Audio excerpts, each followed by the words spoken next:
At my daughter's wedding, she came up to me and whispered in my ear, "Dad, leave now. I'm ashamed of you in front of my in-laws." That same evening, she called, "Transfer me $50,000 to cover the wedding costs." I replied with just 3 words she'll never forget. Before continuing, subscribe to the channel and write in the comments what time it is in your region right now. The March morning smelled like rain and wet earth when my phone rang. I was in the vineyard, checking the dormant vines for winter damage, my hands stained with soil that no amount of scrubbing ever completely removes. 20 acres of Cabernet Sauvignon stretching across the Napa hillside, my life's work, my pride, my legacy. "Dad, I have news!" Vanessa's voice burst through the speaker, bright with that electric energy she'd had since she was a little girl, discovering something wonderful. My heart lifted. "Austin proposed. We're getting married." For exactly 3 seconds, I was happy.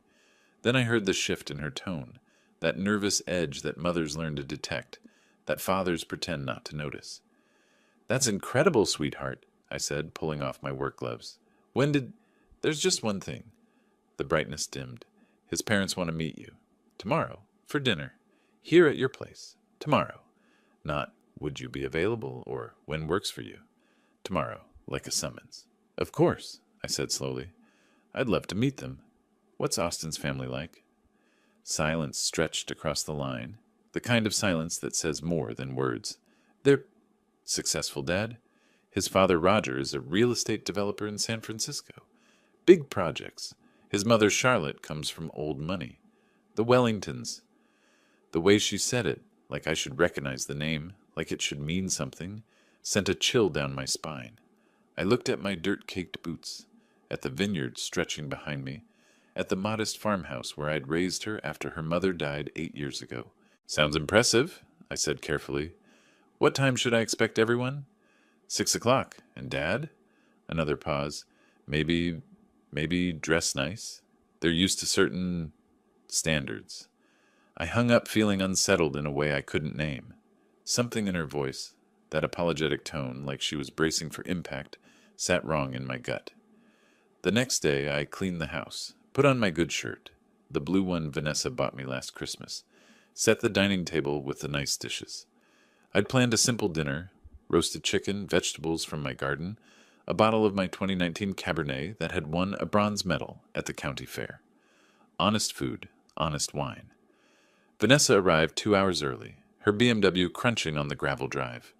She stepped out wearing designer clothes I didn't recognize, her face tight with anxiety. "Dad, we need to talk before they get here." She walked through my house like a health inspector, her eyes cataloging everything with barely concealed dismay. The worn leather couch, the framed photos of her childhood on the mantel, the awards from local wine competitions, my work boots by the door. This is very you," she said, which somehow didn't sound like a compliment. "What's wrong, Vanessa?" She turned to face me, and I barely recognized the woman standing in my living room. This wasn't my daughter, the girl who'd helped me harvest grapes every autumn, who'd laughed when juice stained her clothes. Purple, who'd cried in my arms when her mother died and told me we'd get through it together. "Dad, the Prestons are from San Francisco. They move in certain circles. Roger's development projects are worth hundreds of millions. Charlotte sits on the boards of 3 museums. They have expectations." "Expectations," I repeated flatly, "about presentation, about how things should look." She gestured vaguely at my home, at me. "Maybe you could change into something more formal? And when they talk about their work, just let them talk. Don't mention the vineyard too much. They might not understand the scale of what you do here." Something cold settled in my chest. The scale of what I do? You know what I mean. It's not a big commercial operation. It's more of a hobby vineyard. 20 acres, 30 years of work, wines that had won competitions, that had been served at weddings and anniversaries, that had paid for her college education. A hobby. "Vanessa, I'm not going to pretend to be someone I'm not." "I'm not asking you to pretend." Her voice rose, cracking with frustration. "I'm asking you to make a good impression. This is important to me. Austin's family is important.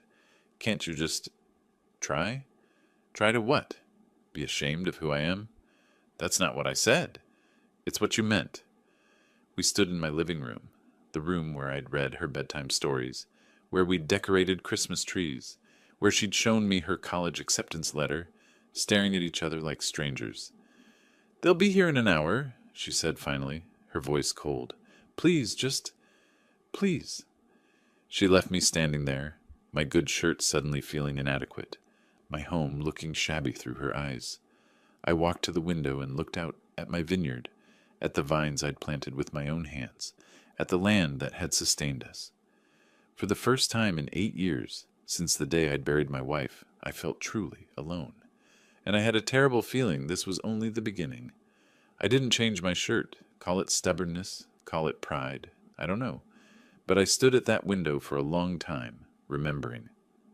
Vanessa had been 6 when we planted the eastern section.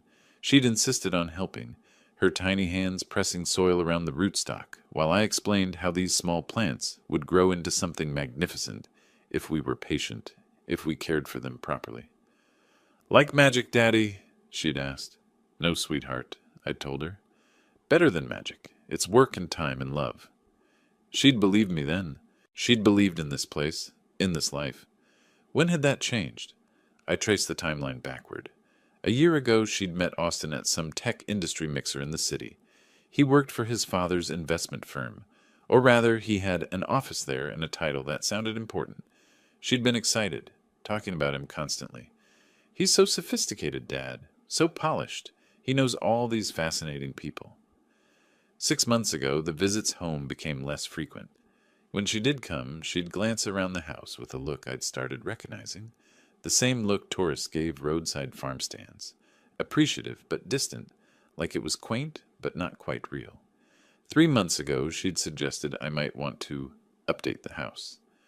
"Just small things, Dad. Maybe new furniture, something more contemporary." I'd laughed it off, not understanding she was serious. Now I understood. She'd been preparing me for this moment, or rather, preparing herself to be embarrassed by me. The Tesla arrived precisely at 6. I knew it was a Tesla because Vanessa had mentioned it 3 times in the past hour, like the car brand was somehow relevant to my character assessment. Through the window, I watched 3 people emerge. Austin, tall and sharp-edged in an expensive suit. Roger, his father, built like someone who'd won at life and expected acknowledgement of that fact. And Charlotte, blonde and brittle, scanning my property with the expression of someone calculating property values. I opened the door before they could knock. Old habit, you greet guests. You don't make them wait on the porch. "Mr. Cooper," Austin said, extending his hand without warmth. "Good to finally meet Vanessa's father." His grip was aggressive, like he was making a point. I matched it and watched his eyes flicker with surprise. Vineyard work builds strength, the kind that doesn't advertise itself in gym muscles. "Leonard," I said, "please come in." Charlotte stepped inside and immediately began what I can only call an inventory, her gaze sweeping across every surface, every piece of furniture, every choice I'd made in 30 years of living here. She smiled, but it didn't reach her eyes. "What a rustic home," she said. "So authentic." Authentic, like I was a museum exhibit. "We like it," I said simply. Roger moved past the pleasantries to what clearly interested him more. "Nice piece of land you've got here, Leonard. How many acres?" 20. "Must be worth a pretty penny these days. Napa real estate has been climbing. You ever think about selling?" We hadn't been inside my house for 2 minutes, and he was already appraising it like livestock. "Not interested in selling," I said. "This land's been my life's work. Everything's for sale at the right price." He said it casually, like it was a universal truth, like my life's work was just another transaction waiting to happen.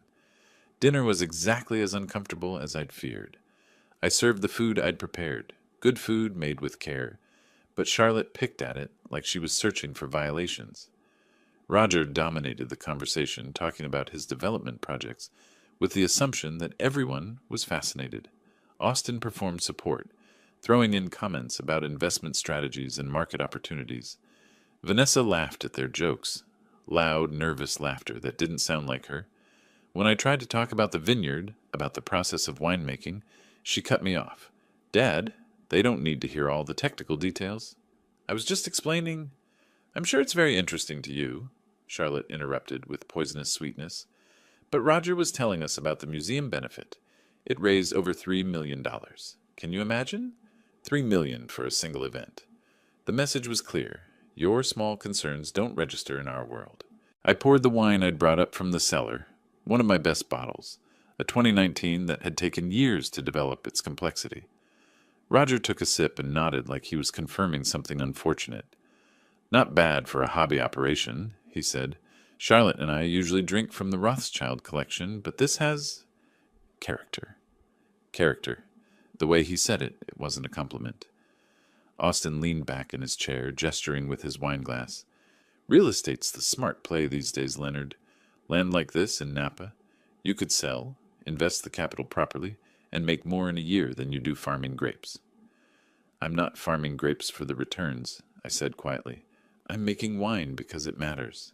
He smiled, the smile of someone who'd just confirmed you were exactly as naive as he'd suspected. When they finally left, Vanessa lingered on the porch. That went well, she said, trying to convince herself. They liked you. I looked at my daughter, this stranger wearing Vanessa's face, and felt something break inside my chest. Did they? Or did they just confirm everything they already assumed? Dad, don't be dramatic. You're being too sensitive. Am I?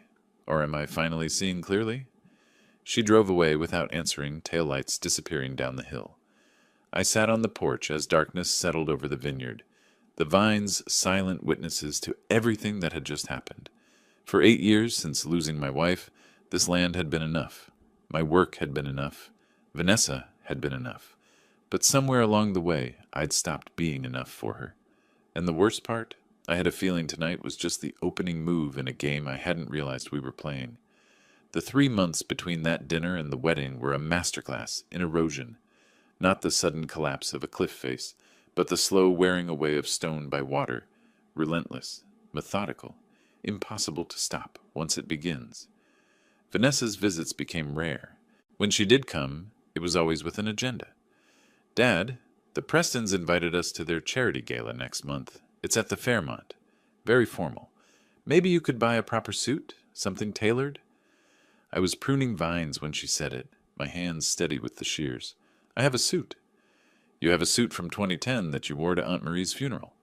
It still fits, she sighed, that particular sigh people use when they've decided you're being deliberately difficult. This is important to me. These events matter. People notice these things. People. Not I notice. People. As if she'd outsourced her judgment to a committee of strangers in expensive clothes. I'll think about it, I said, which we both knew meant no. She drove away frustrated, and I returned to the vines.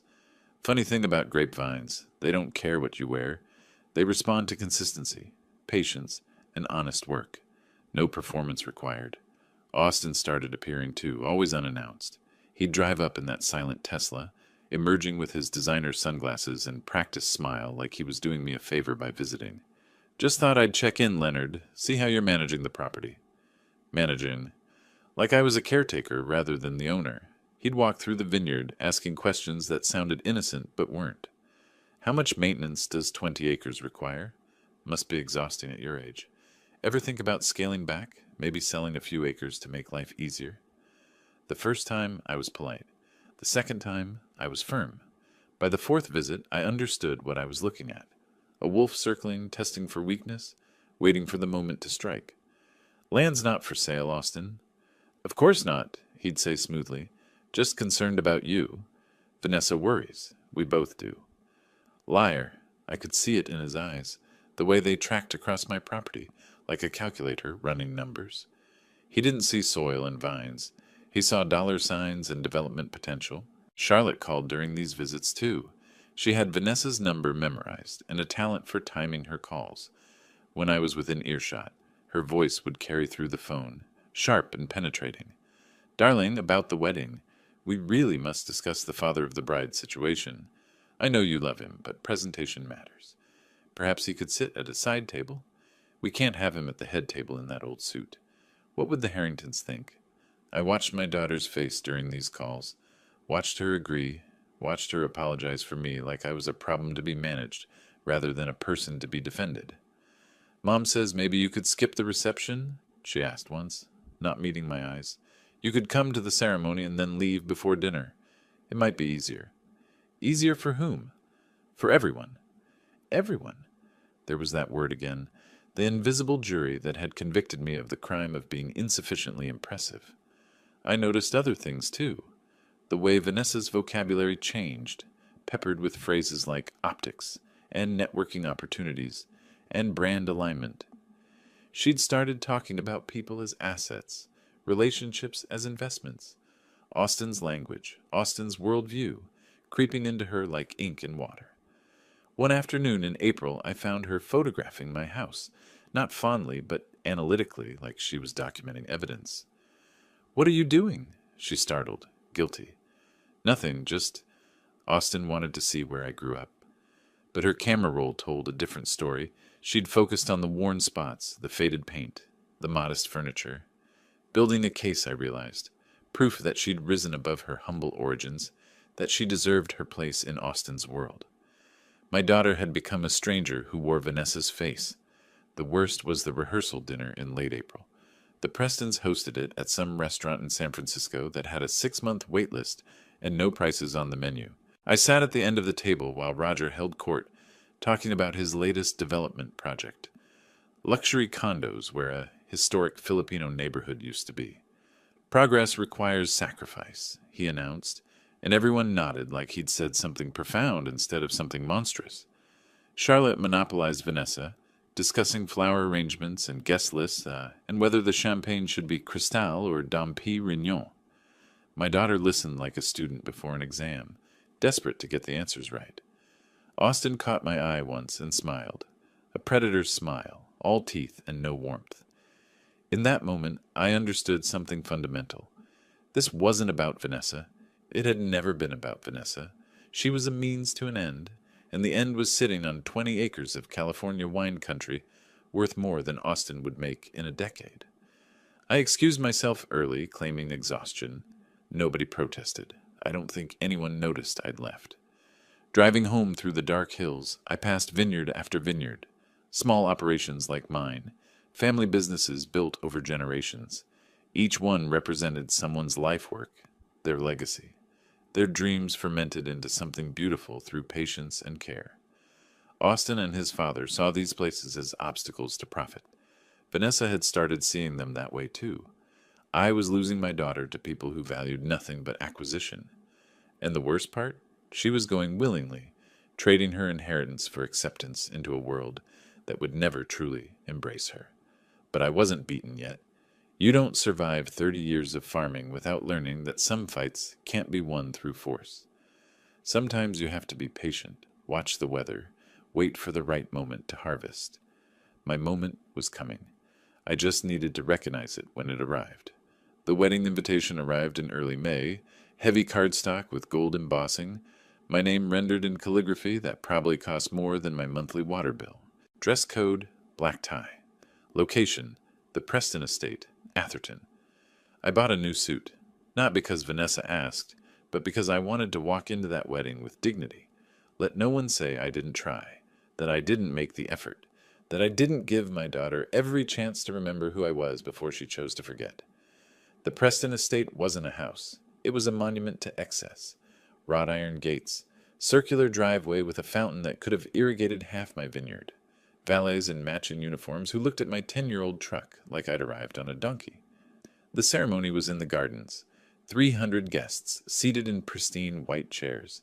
String quartet playing something classical and emotionless. I sat in the third row, not the front where fathers typically sit, but far enough back to avoid embarrassing anyone important. Vanessa looked beautiful in her wedding dress. For a moment, watching her walk down the aisle on her own, no father to give her away because that tradition was outdated, she'd said, I saw the little girl who'd helped me harvest grapes, who'd laughed when juice stained her clothes purple. Then she reached Austin, and that girl disappeared. The woman who took his hand was someone else entirely, someone polished and perfect and hollow. The ceremony was mercifully short. The reception was agony. The ballroom, they had a ballroom, was decorated like something from a museum. Crystal chandeliers, gold everything. tables with centerpieces that cost more than most people's monthly rent. The Prestons had invited everyone who mattered in San Francisco society, and precisely none of them had any interest in talking to a vineyard owner from Napa.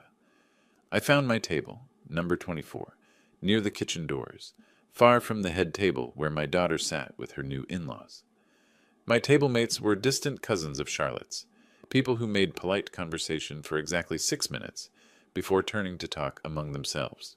I watched the reception like a visitor from another planet, watched wealthy people congratulate each other on their wealth, watched Austin and Roger work the room like politicians, making connections, discussing deals, watched Charlotte hold court, dripping with jewelry and judgment, and I watched Vanessa, my daughter, scanning the crowd with anxious eyes, checking constantly to see if she was performing correctly, if she was meeting expectations.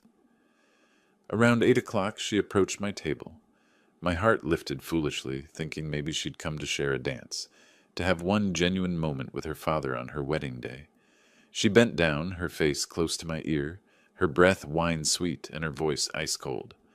"Dad, you need to leave. I'm ashamed of you in front of the Prestons. You don't fit in here." The words hit like bullets, not because they were cruel, though they were, but because they were calculated. She'd thought about this, rehearsed it, decided this was the right moment to wound me. I stood without a word, didn't make a scene, didn't argue. I walked out of that ballroom, past the valets, got in my truck, and drove home through the dark with my hands shaking on the wheel. Not from sadness, from rage. I sat on my porch until 11, drinking wine I'd made with my own hands, watching the stars over my vineyard, understanding with crystalline clarity that I'd just been dismissed from my daughter's life like a servant who'd outlived his usefulness. At 11, my phone rang. Vanessa. For one stupid second, I thought she was calling to apologize. "Dad, you need to transfer $50,000 to my account for the wedding expenses. Roger says it's the least you can do after embarrassing us tonight." $50,000. For a wedding I'd been asked to leave. For a reception where I'd been hidden away like shameful cargo. For a daughter who'd traded her father for a family who saw him as an obstacle to liquidate. I looked at my phone, at Vanessa's name on the screen, at the last remnants of who she used to be evaporating in the California night, and I said 3 words that changed everything. "See you in court." I hung up. She called back immediately. I didn't answer. She called 6 more times. I turned off my phone.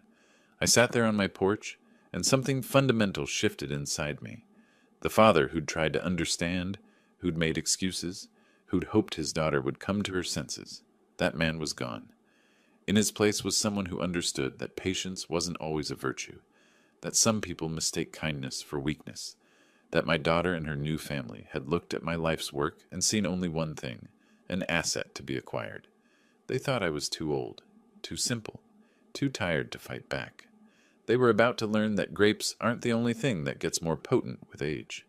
The next morning I made 2 phone calls. The first was to Marcus Wade, a property attorney in Napa who'd helped me draft my will years ago.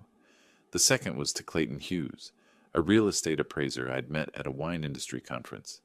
I had questions that needed answers, about trusts, about property values, about exactly how much my daughter and her new husband thought they'd be inheriting, because I'd finally understood what I was dealing with. This wasn't about family. This was a business transaction, and I'd been too blind to see it. Austin hadn't fallen in love with Vanessa. He'd fallen in love with my balance sheet.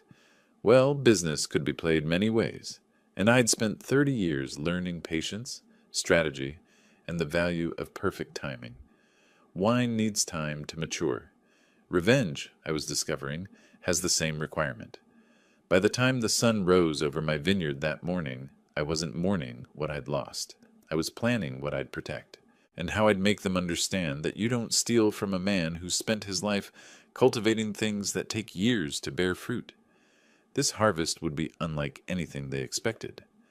Marcus Wade's office smelled like leather and old paper, the scent of contracts that held lives together or tore them apart. I'd called him at 7 that morning, the day after the wedding, and he'd agreed to see me immediately. 30 years of knowing someone builds that kind of trust.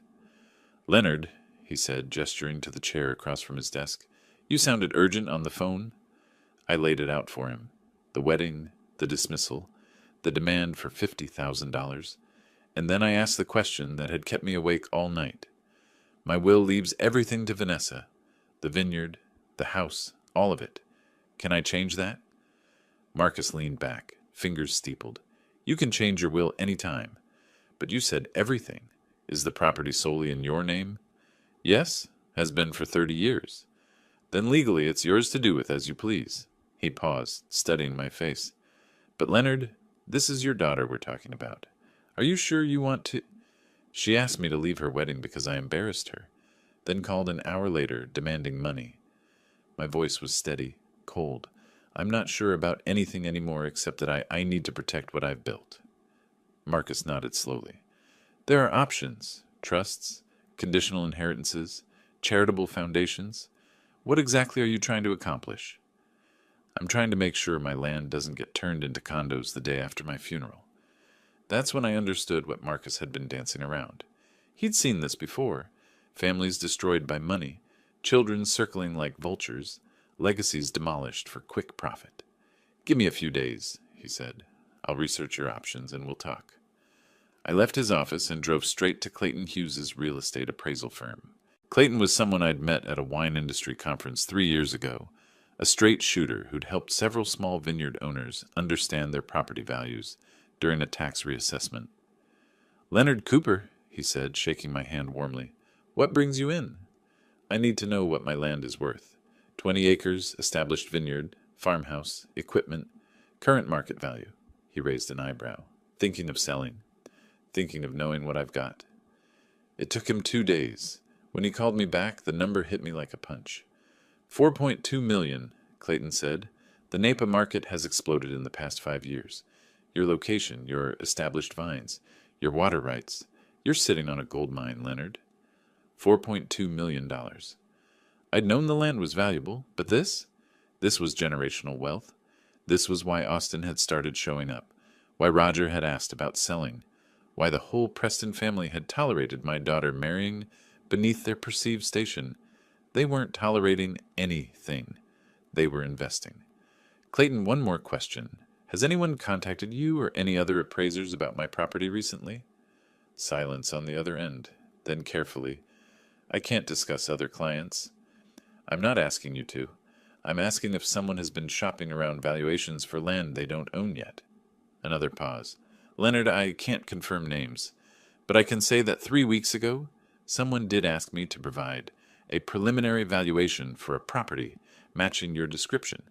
They said it would be changing hands within the year, and they were interested in development potential. My hands tightened on the phone. Development potential? They specifically asked about subdivision possibilities. How many lots could fit on 20 acres? What the zoning restrictions were? Whether the agricultural designation could be challenged. I thanked Clayton and hung up. Stood in my living room, looking out at the vineyard I'd spent 30 years cultivating, understanding with perfect clarity what I'd been too blind to see before. Austin hadn't fallen in love with my daughter. He'd fallen in love with my address. The wedding wasn't about family. It was a business transaction. Get the girl, wait for the old man to die, inherit the land, bulldoze the vines, subdivide the property, build luxury homes, flip them for millions. Vanessa was a key to a vault she didn't even know existed, and I'd been so focused on losing my daughter that I'd missed the wolf already inside my house, measuring the walls. That evening I opened a bottle of my 2018 reserve, the wine I'd been saving for a special occasion. This qualified. I sat on my porch as the sun set over the hills, turning the sky the color of young Pinot Noir, and I thought about patience.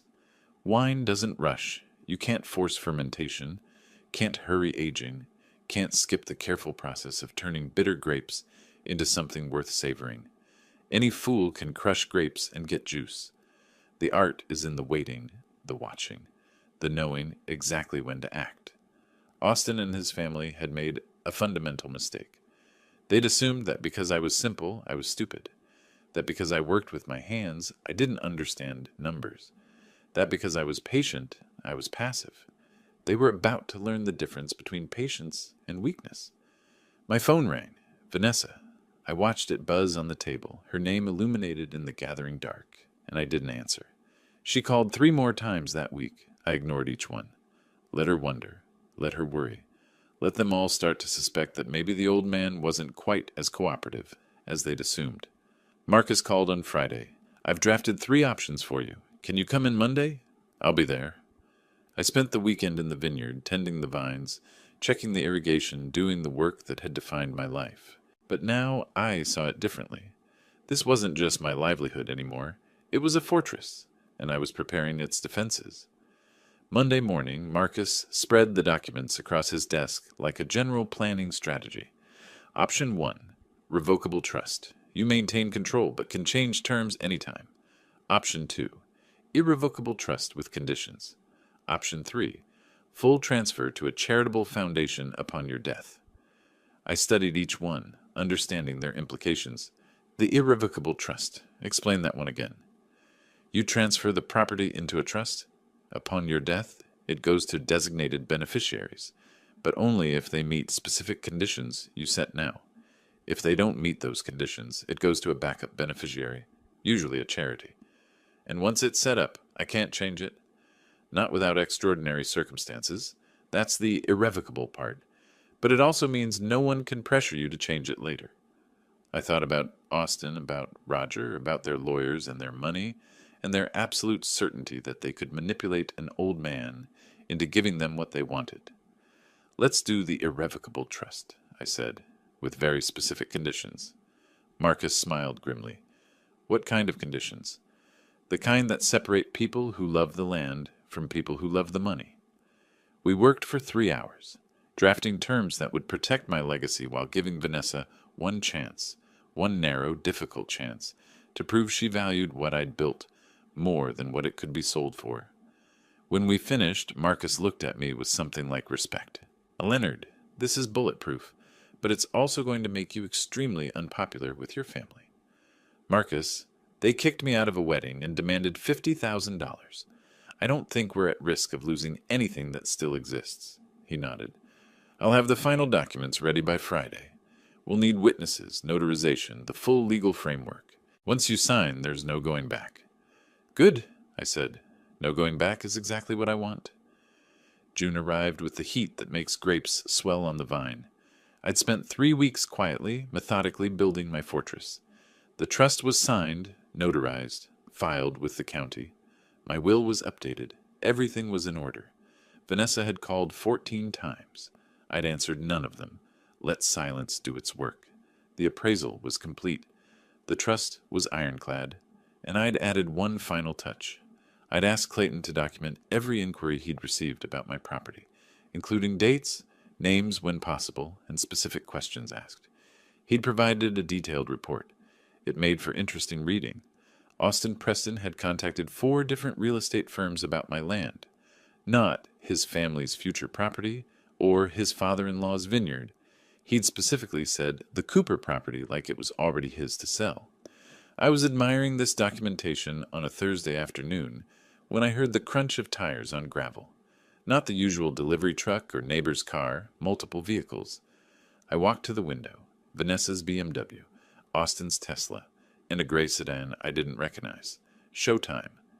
They approached the door with the confidence of people who've already won. I opened it before they could knock, because I wanted them off balance from the start. Dad? Vanessa said, trying for warmth and achieving something closer to anxiety. We've been trying to reach you. I know. I've been busy. We need to talk. She gestured to the 2 men beside her. This is Austin, of course, and this is Mr. Pemberton. He's a notary. We thought it would be helpful to have him here for what we need to discuss. A notary. They'd brought a notary to my house. The audacity was almost impressive. Come in, I said pleasantly. Let's discuss. They settled in my living room, the same room where they'd once sat at dinner, barely concealing their contempt. Austin held a leather folder like it was a sacred text.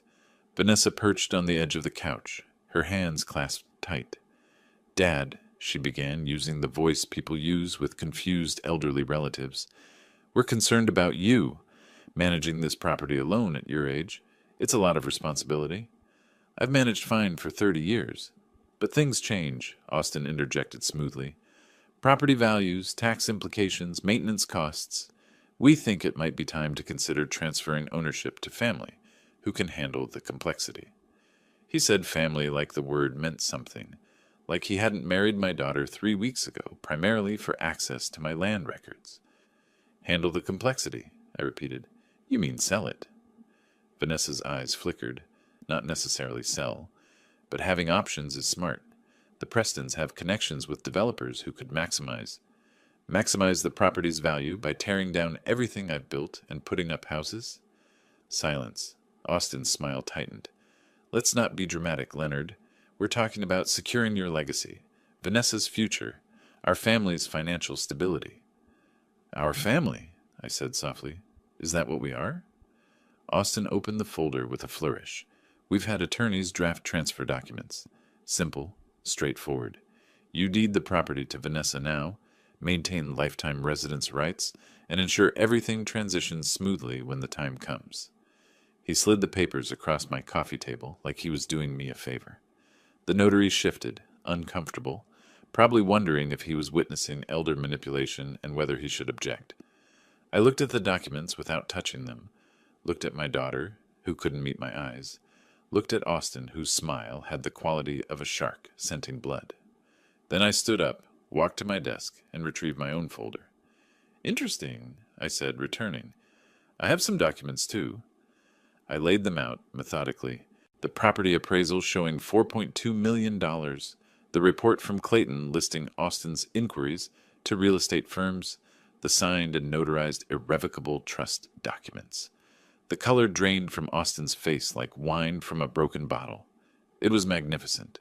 His jaw went slack, his eyes widened, and for 3 beautiful seconds he looked exactly like what he was, a con artist realizing the mark just turned the tables. What is this? His voice came out strangled. This, I said calmly, is an irrevocable trust. As of 3 weeks ago, this property is no longer mine to give away. Upon my death, it transfers to a charitable foundation supporting small family wineries, unless my daughter meets very specific conditions. What conditions? Vanessa whispered. She must work this vineyard personally for 5 years. She cannot sell the land for 15 years.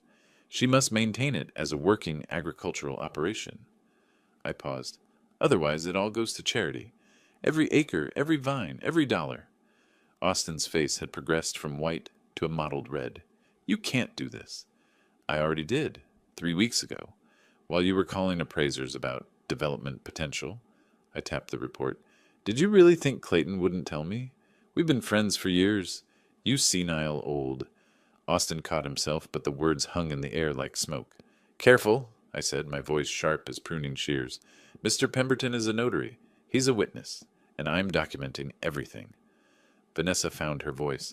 Dad, why would you do this? I'm your daughter. You told me to leave your wedding because you were ashamed of me. Then you demanded $50,000. Then you showed up with a notary to trick me into signing over my life's work.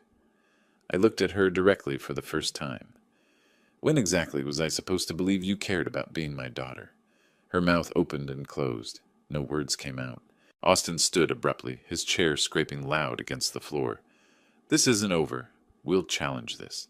You're clearly not of sound mind. Then you'll need to prove it in court, where I'll present evidence that you were attempting to defraud me out of millions of dollars through marriage. I believe they call that a con. I watched him process this, watched the calculation in his eyes, the lawyer in his head running scenarios. They'd lose. They both knew it. You know what the funny thing is? I said conversationally. Wine takes patience. You plant vines, you wait years for them to mature, you carefully tend them through seasons. You can't rush it. You can't cheat it. I smiled without warmth. But you thought you could rush me, thought you could cheat me. Austin grabbed his folder, crumpling the useless documents. This is a mistake, old man. You just made an enemy of the wrong family. I think I made an enemy of the right family. The kind of family I don't want anywhere near my legacy. He stormed out, the notary scurrying after him. Vanessa remained, tears running down her face that might have been genuine, or might have been another performance. I couldn't tell any more, and I discovered I didn't care. Daddy, please! The conditions stand. If you want this land, you'll earn it the way I earned it. with work, with time, with respect for what it means. I held her gaze. But I don't think you will. I think you'll choose Austin's money over my dirt, and that's your choice to make. She left without another word. I sat in my living room, listening to their cars leave, feeling the weight of what I'd done settling over me like evening fog over the vineyard. This would get ugly. There would be lawyers, arguments, probably attempts to have me declared incompetent, but I'd protected what mattered. The land would survive. The vines would grow. And if Vanessa ever found her way back to who she used to be, there was still a path home. Just a very specific, very narrow path that required her to actually care. Through the window I could see the vineyard in the late afternoon sun, rows of vines marching up the hillside like soldiers. 30 years of work, 30 years of patience.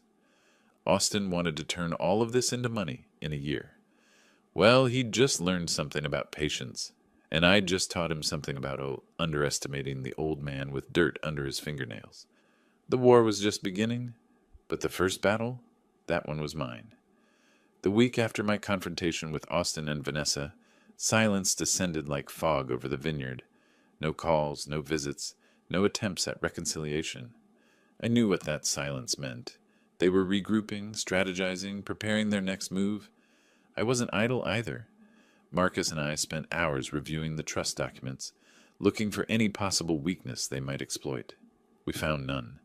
The paperwork was airtight, witnessed by 3 people, notarized, and filed with every relevant agency. My mental competency at the time of signing was documented by my doctor, who'd given me a routine physical 2 days before. Everything was bulletproof, but I underestimated Roger Preston's reach.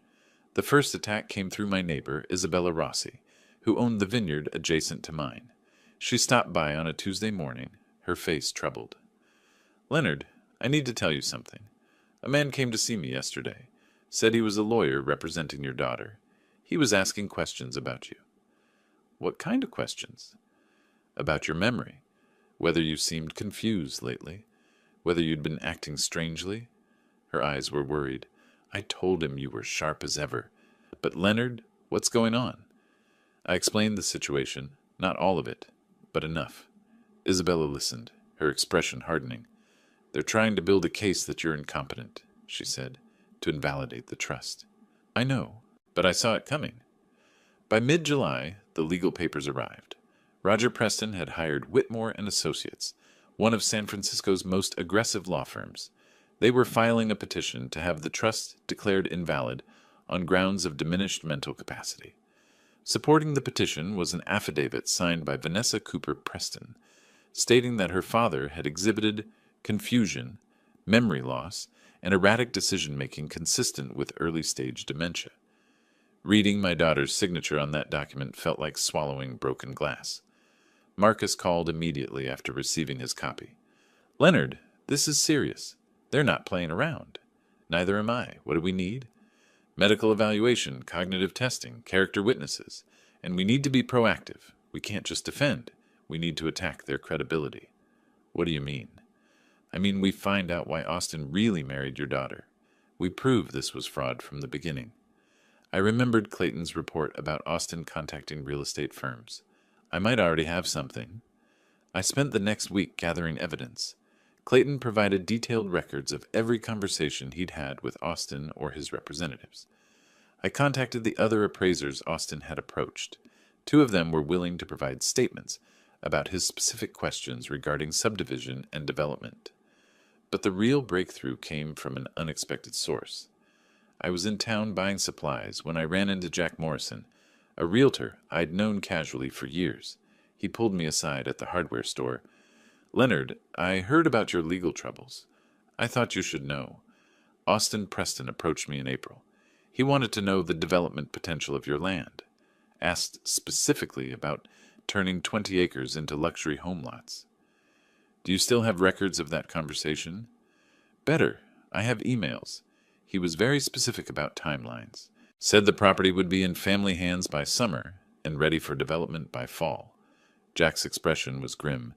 "He wrote that in April, Leonard, 2 weeks before his wedding." Evidence, cold, hard, documented evidence of premeditated fraud. Marcus moved fast. He filed a counter-petition alleging that Austin Preston had entered into marriage with Vanessa Cooper for the specific purpose of gaining access to property he intended to develop for profit. We attached the emails, the appraiser statements, Clayton's detailed report. Then Marcus did something brilliant. He subpoenaed Austin's phone records and email accounts for the period between his engagement and the wedding. The hearing was set for late July. I arrived at the courthouse in Napa, feeling like I was 64 going on 100. This wasn't how I'd imagined spending my summer, fighting my own daughter in court over land I'd spent my life building. The courtroom was exactly what you'd expect. Wood paneling, American flag, judge's bench that made everyone look small. The Prestons arrived with their legal team, 3 attorneys in suits that probably cost more than my truck. Vanessa sat between Austin and Charlotte, her face pale and set. She didn't look at me once. The judge, a woman named Margaret Chen, who'd been on the bench for 20 years, read through both petitions with the expression of someone who'd seen every scheme humanity could devise. "Mr. Wade," she said to Marcus, "you're alleging fraud." "Yes, Your Honor. We have documented evidence that Mr. Austin Preston initiated his relationship with Ms. Vanessa Cooper with the specific intent of acquiring her inheritance. The marriage was a business transaction disguised as romance." Whitmore stood up, all polish and indignation. "Your Honor, these are baseless accusations designed to distract from the real issue. Mr. Cooper's declining mental state and his irrational decision to disinherit his only child." "Then let's examine that mental state," Judge Chen said. "I'm ordering an independent psychiatric evaluation of Mr. Cooper. And Mr. Wade, I'm granting your discovery motion. Mr. Preston's communications are subject to subpoena." Austin's face went rigid. Roger leaned over to whisper something to their lead attorney, his expression thunderous. "We'll reconvene in 30 days, Judge Chen announced, "by which time I expect complete medical evaluation and all requested documents. This court is interested in the truth, gentlemen, not theater." We filed out. In the hallway, Roger Preston intercepted me, his face a mask of controlled rage. "You're making a mistake, old man. We have resources you can't imagine. Lawyers who specialize in destroying people like you?" I looked at him, this titan of San Francisco real estate, who thought money could buy anything, even stolen land. "Roger, I've spent 30 years growing things. You know what I've learned? You can't force growth. You can't buy maturity. And you definitely can't steal patience." I smiled without warmth. "You're about to learn that the hard way." His face darkened, but before he could respond, Marcus pulled me away. In the parking lot, I sat in my truck for a long moment before starting the engine. The battle lines were drawn. The Prestons would throw everything they had at me: money, lawyers, social pressure, attempts to destroy my credibility. But I had something they didn't. I had the truth. And in my experience, truth was like good wine. It might take time to appreciate, but eventually everyone recognizes quality. I drove home through the valley, past vineyard after vineyard, each one representing someone's dream, made real through work and time. The Prestons saw all of this as just real estate, just numbers on a balance sheet. They were about to learn that some things aren't for sale, and some old men aren't as easy to bury as they look. The war had truly begun. But I'd fought drought, disease, bad harvests, and economic downturns. Roger Preston and his lawyers, they were just another challenge to weather, and I was very good at weathering storms. The psychiatric evaluation took place on August 3rd, in a sterile office that smelled like disinfectant and judgment. Dr. Sarah Chen, no relation to the judge, put me through 4 hours of cognitive testing. Memory recall, problem-solving, spatial reasoning, emotional stability assessment. I answered every question, solved every puzzle, remembered every word in the sequence she gave me. When we finished, she looked at her notes and then at me. "Mr. Cooper, your cognitive function is well above average for your age. No signs of dementia, no memory impairment, no evidence of diminished capacity. Your decision-making faculties are completely intact. Can you put that in writing? I'll submit my report to the court by Friday." One problem solved, but the Prestons weren't done. The next attack came through the Napa wine community. Suddenly rumors began circulating. Leonard Cooper was losing his mind, making wild accusations against his son-in-law, destroying his daughter's marriage out of senile paranoia. Charlotte Preston, it turned out, sat on the board of 2 wine industry associations. She was using every connection she had to isolate me professionally. 2 suppliers I'd worked with for years suddenly stopped returning my calls. A restaurant that had been buying my wine for a decade canceled their standing order. The message was clear: cross the Prestons, pay the price. Isabella noticed it too. They're trying to strangle you economically, force you to settle. Let them try. I've weathered worse. But I'd be lying if I said it didn't hurt. Watching my reputation, built over 3 decades, get shredded by whispers and innuendo from people who'd never spent a day working soil. Marcus called with worse news. Leonard, they're pushing hard on the discovery. Their lawyers are arguing that Austin's emails are protected by attorney-client privilege. He wasn't talking to lawyers. He was talking to real estate agents. They're claiming he consulted with lawyers about the property, so all communications related to it are privileged. It's creative legal maneuvering, and Judge Chen might buy it. So we might not get the emails. We might not get all of them. But Leonard, there's something else. Vanessa is giving a deposition next week. They're going to have her testify to your supposed mental decline. My daughter, in a courtroom, lying about me under oath. Can we depose Austin? We can try, but he'll have 3 lawyers coaching every word. The deposition happened in a conference room that felt designed to intimidate. All glass and chrome and uncomfortable chairs. Vanessa sat across from Marcus, her lawyers flanking her like guards. I wasn't allowed in the room, but I read the transcript afterward. Marcus asked her direct questions. When did you first notice your father's mental decline? Can you provide specific examples? Did you document these concerns with his doctor? Her answers were vague, contradictory. He seemed confused sometimes. He forgot conversations we'd had. He made this trust decision so suddenly. But under pressure, she fell apart. She couldn't provide dates, couldn't give specific examples, couldn't explain why she'd never mentioned any concerns to his doctor or neighbors. By the end, even her own lawyers looked uncomfortable. Then Marcus asked the killing question, Ms. Preston, when did your husband first express interest in your father's property? That's not relevant. Please answer the question. When did Austin Preston first discuss the value or development potential of your father's vineyard? Long silence in the transcript. Then, I don't recall exactly. Was it before or after your engagement? I said I don't recall. Marcus sent me the transcript with a note. She's protecting him, but she's lying badly. Our break came from an unexpected source. Austin's own arrogance. One of the appraisers Clayton had contacted, a man named David Torres, called me directly. Mr. Cooper, I thought you should know. Austin Preston tried to pressure me into withdrawing my statement. He implied there would be professional consequences if I testified against him. Can you document that? I recorded the phone call. California is a 2-party consent state, so it's legal. Marcus nearly shouted when I told him, That's witness tampering. That's a felony. We submitted the recording to the court. Judge Chen's response was swift and brutal. She sanctioned the Preston legal team, ordered all of Austin's communications turned over immediately without privilege protection, and moved the hearing up by 2 weeks. The court, she wrote in her order, will not tolerate attempts to obstruct justice or intimidate witnesses. The documents arrived 3 days later. Boxes of them, emails, texts, phone records. Marcus and I spent 2 solid days reading through Austin Preston's digital life. It was all there, every bit of it.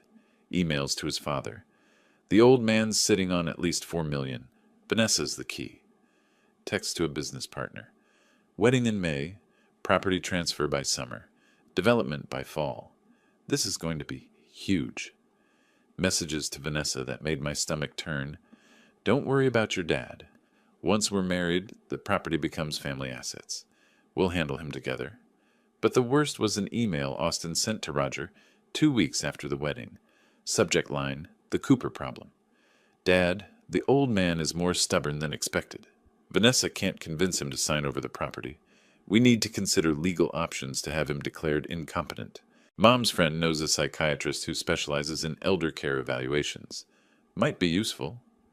They'd been planning this from the start. The whole incompetency petition wasn't a response to my trust. It was always their backup plan. Marcus filed an emergency motion, attaching the complete email chain. By the time we finished, we had documentation of fraud, elder abuse conspiracy, witness intimidation, and perjury in Vanessa's deposition. Judge Chen scheduled a hearing for August 26th. The night before, I sat on my porch with a bottle of my 2017 Reserve, watching the stars over the vineyard. 30 years of work, and it had come down to this: a courtroom battle where my own daughter stood against me, defending a man who'd systematically planned to rob us both. Because that was the bitter truth I'd finally accepted. Austin had been using Vanessa just as much as he'd been using me. She was never his wife. She was his access code to a vault. Tomorrow I'd prove it. Tomorrow Judge Chen would see exactly what kind of people the Prestons were. But tonight I just felt tired and sad and old in a way that had nothing to do with years. Isabella found me there around 10. She sat down without asking, poured herself some of my wine, and we sat in silence for a long time. "You're going to win," she finally said. "I know. So why do you look like you've lost?" I thought about Vanessa at 6 years old, planting her first grapevine, about Vanessa at 16, helping with her first harvest, about Vanessa last month, signing documents that called me mentally incompetent. Because winning means proving my daughter married a monster, and lived with him long enough to become one too. Isabella had no answer for that. Neither did I. Tomorrow we'd go to court. Tomorrow I'd destroy the Prestons with their own words. Tomorrow I'd protect everything I'd built. But some victories, I was learning, taste like ashes, no matter how complete they are. The hearing on August 26th lasted 6 hours. Judge Chen methodically reviewed every email, every text message, every piece of evidence Marcus and I had assembled. The Prestons' legal team tried everything: objections, procedural challenges, attempts to exclude evidence, but the paper trail was too clear, too damning. Austin's emails were read aloud in open court. His words, cold, calculating, predatory, echoed off the walls as he sat rigid beside his lawyers, his face cycling through shades of white and red like a broken traffic light. When Judge Chen read the email about getting Vanessa to sell the old man's dirt, I watched my daughter's face crumble. She'd known Austin was interested in the property, but hearing the extent of his deception, hearing herself referred to as a tool, a means to an end, finally broke through whatever fantasy she'd been living. The judge's ruling was swift and absolute. The petition to invalidate Mr. Cooper's trust is denied. Furthermore, this court finds clear and convincing evidence of attempted fraud. The trust stands as written. This matter is concluded. She looked directly at Austin. "Mr. Preston, I'm referring the evidence of witness, tampering to the district attorney's office. You should consider retaining criminal counsel." Roger Preston's face went purple. Charlotte looked like she'd been slapped. Austin just stared at the table, his carefully constructed world collapsing around him. We left the courthouse into a wall of reporters. The story had leaked, probably through court staff who'd seen the evidence, and the local press had descended like vultures on fresh meat. "Mr. Cooper, is it true the Prestons tried to steal your land through marriage?" "Mr. Preston, did you marry Vanessa Cooper for her inheritance?" "How does it feel knowing your son-in-law planned to develop your vineyard?" I said nothing, just walked to my truck. But the reporters followed the Prestons, and I watched their ordeal with something close to satisfaction. Roger trying to maintain dignity while cameras captured his rage. Charlotte clutching her designer bag like armor. Austin hiding behind his lawyers, unable to meet anyone's eyes. The Napa Valley Register ran the story the next morning. Preston family accused of marriage fraud in vineyard scheme. The article laid out everything: the emails, the appraisals, the systematic plan to acquire my land through deception. By afternoon, it had spread to the San Francisco Chronicle, then to wine industry publications, then to business journals. The story had everything readers loved: wealthy villains, an underdog victim, documented proof of conspiracy. Roger's real estate empire started crumbling immediately. 3 major clients canceled projects, citing ethical concerns. 2 partners withdrew from developments.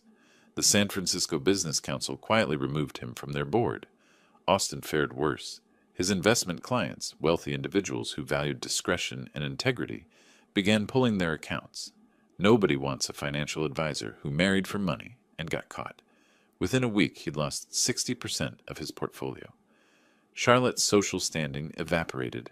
The museums and charities she'd supported suddenly had no room for her on their boards. Invitations dried up. The society pages that once featured her philanthropic work now detailed her family's disgrace. My phone rang at 2 in the morning, 3 weeks after the hearing. Vanessa, her voice wrecked with crying. "Dad, what have you done? Austin says this is all my fault. He says I ruined everything. The Prestons are losing clients, losing money, losing their reputation, and it's all because of me." I sat up in bed, turning on the light. "No, Vanessa. It's because of what they did. What you helped them do. I didn't know. I didn't know he was planning all of this. You knew enough. You knew he was interested in my land. You knew he was pushing for me to transfer ownership. You signed documents declaring me incompetent." My voice stayed calm, steady. "You chose their side at every turn. Because I loved him. Because I thought—" "You thought what? That you could have both? That you could betray your father and keep your family money?" Silence. Then small and broken. "He's leaving me, Dad. Austin filed for divorce yesterday. He says I didn't deliver what I promised." Those were his exact words. Didn't deliver. There it was, the final blow. Austin had used her completely, then discarded her the moment she became a liability rather than an asset. "I'm sorry you're hurting," I said, and I meant it. "But this isn't my fault, Vanessa. This is what happens when you build a marriage on lies and greed. The Prestons are saying I'm the one who pushed for all of this. Charlotte told everyone I was obsessed with their money, that I manipulated Austin into pursuing your land. They're making me the villain." Of course they were. The Prestons were expert operators. When they couldn't win, they found someone else to blame. And Vanessa, isolated and desperate, made the perfect scapegoat. "Then you understand how it feels," I said quietly, "to be abandoned by people who claim to love you, to have your name destroyed by people you trusted." "Dad, please, can I come home? Can we—" "Not yet. You made choices, Vanessa. Conscious, deliberate choices. You don't get to run back to me just because those choices had consequences." I hung up, sat in the dark of my bedroom, listening to the night sounds of the vineyard, wind through the vines, distant coyotes, the ancient earth settling. I'd won. Completely. Decisively. Brutally. The Prestons were ruined. Austin had lost his business, his reputation, his marriage. Roger and Charlotte would spend years rebuilding what they'd destroyed. Vanessa was learning that betrayal works both ways. But victory felt like ash in my mouth, because I'd also lost something irreplaceable. Trust in my daughter. Faith that family meant something beyond transactions and inheritance. The grapes were ripening in the vineyard, getting ready for harvest. In a few weeks, we'd pick them, crush them, begin the long process of fermentation and aging. Wine takes time. So does trust. The question was whether Vanessa understood that, whether she was capable of the patience required to rebuild what she'd destroyed. I'd know soon enough, because despite everything, she was still my daughter.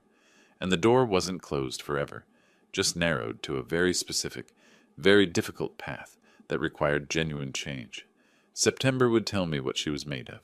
She appeared on my doorstep on a September afternoon, when the light turns gold and the air smells like ripening grapes. No BMW this time. She'd arrived in an Uber. No designer clothes, just jeans and an old sweater I'd recognized from her college years.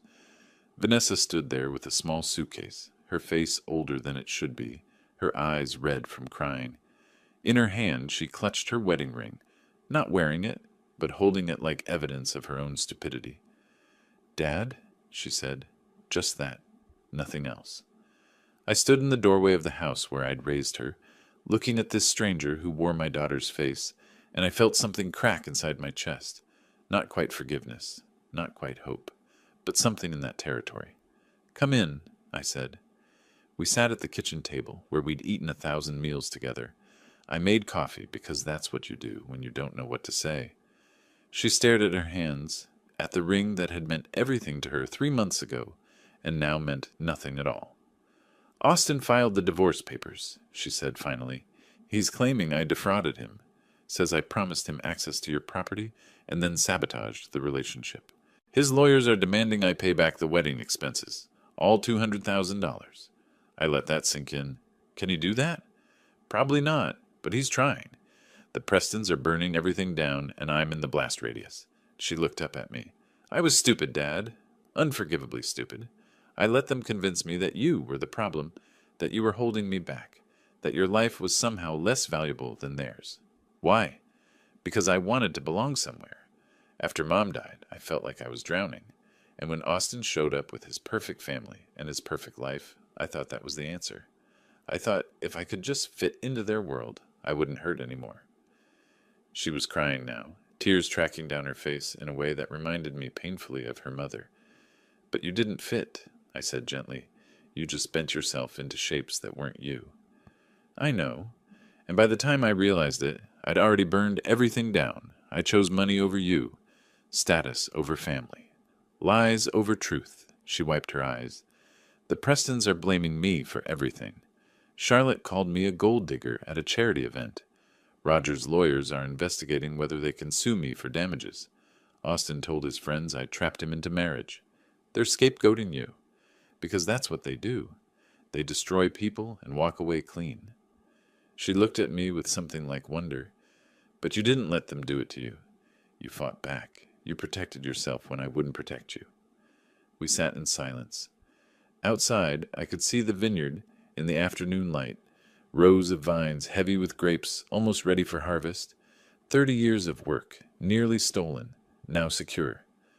I don't expect you to forgive me, Vanessa said. I don't expect anything, but I came to tell you that you were right.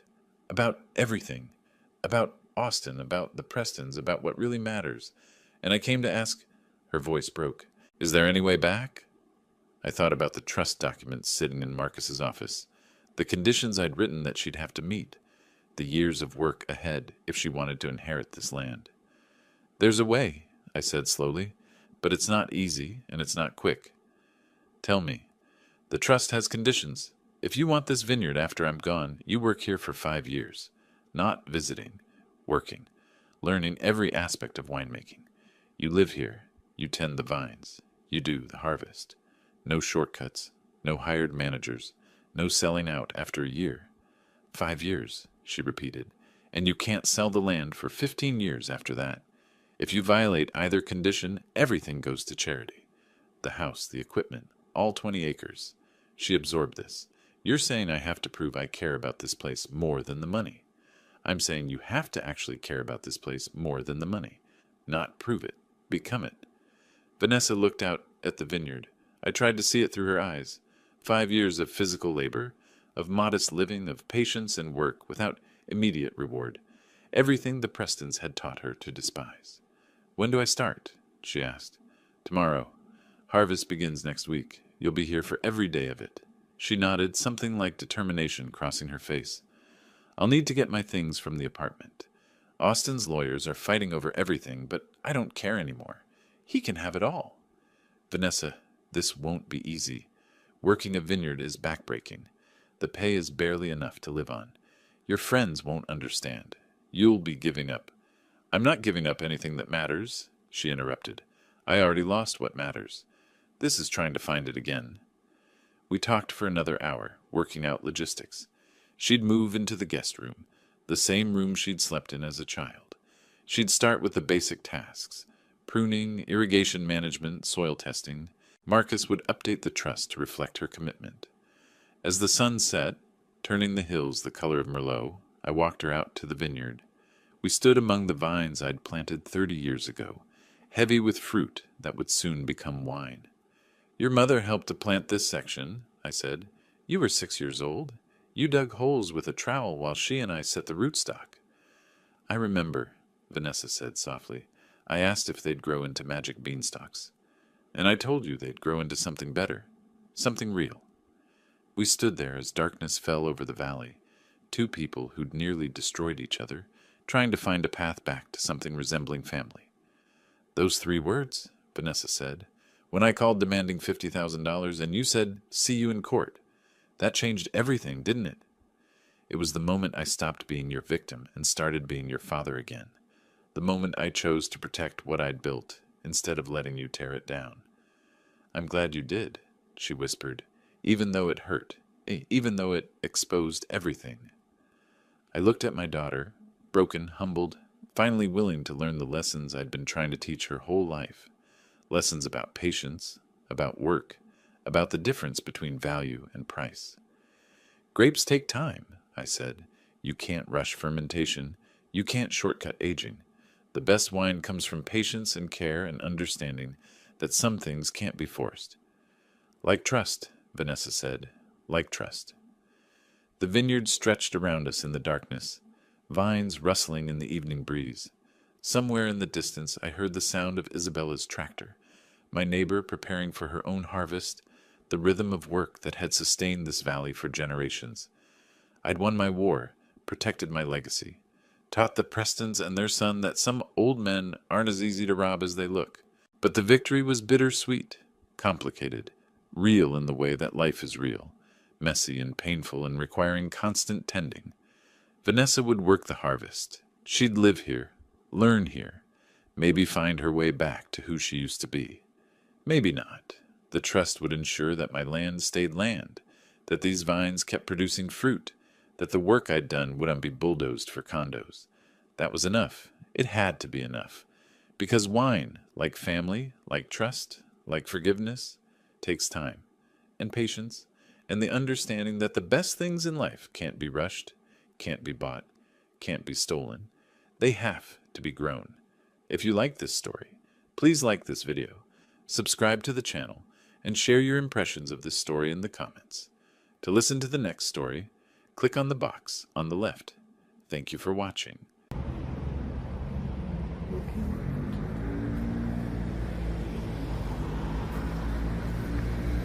아, 배고파.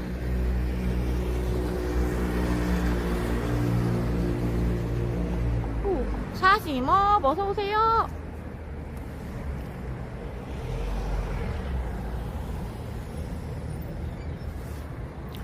네, 잘 들어갔어요. 아이고, 바코드님도 어서오세요.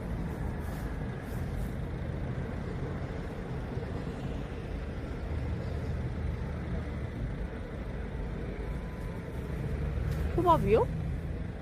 아. 아, 침포시장에서 가까워요, 집이?